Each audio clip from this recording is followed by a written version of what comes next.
Let's talk about The Ring. The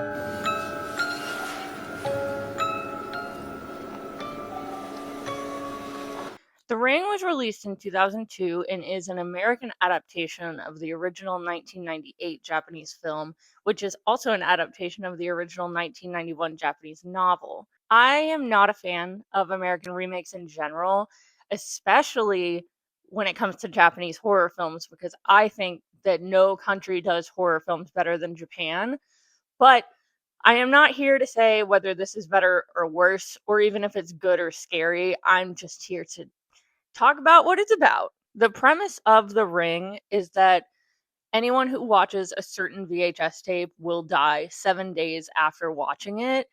And a journalist does some deep diving on the origins of the VHS tape in order to prevent her own death after watching it, and also her son, and also her baby daddy. This film obviously places a huge emphasis on the medium of video, and I think that it opens analysis up to a lot of interpretation about the effects of horror film consumption on society. Horror has historically been a pretty disrespected genre, and Jason Zieneman described in his book Shock Value, going to see a horror movie was barely more respectable than visiting a porn theater. Critics often ignored the genre, and Hollywood studios saw its box office potential as limited. He also describes that now horror has become so pervasive that we don't even notice how thoroughly it has entered the public consciousness. It's on television, in the movies, and in the show that goes on in our minds when we go to bed at night. The modern horror movie has not only established a vocabulary for us to articulate our fears, it has taught us what to be scared of. Many critics still regard horror as a subpar genre, but it is everywhere.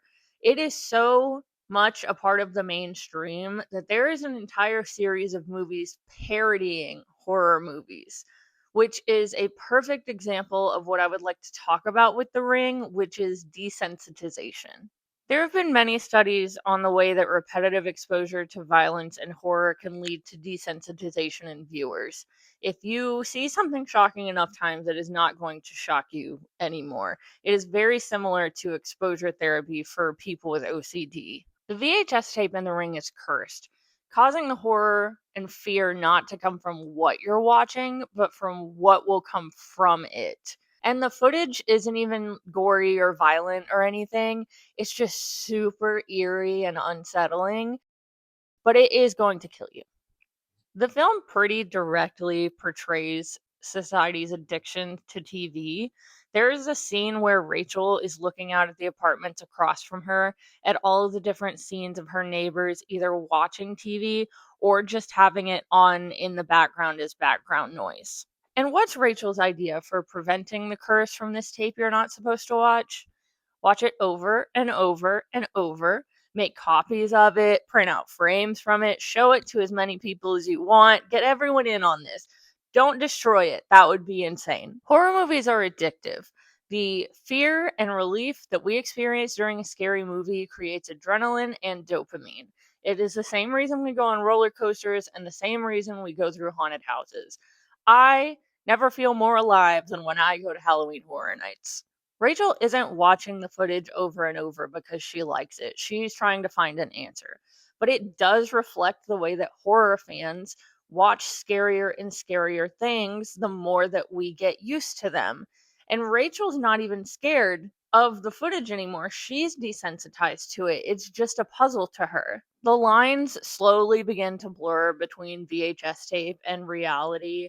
The fly from the footage is actually alive, and Rachel picks it out of the screen into the real world. She wakes up with a burn mark on her arm from where Samara grabbed her in a dream, and Samara crawls out of the TV into Noah's living room. The horror genre always blends fiction and reality. The situations can be unrealistic and fantastical, but they are all rooted in our very real fears. And sometimes life can feel like a horror movie. What is it with reporters? You take one person's tragedy and force the world to experience it. You spread it like sickness. Horror movies have often been blamed for causing desensitization to violence, which isn't entirely untrue. But There were some very real violent and horrific things on TV in the early 2000s in America that I think pushed the envelope way farther than any horror movie ever could.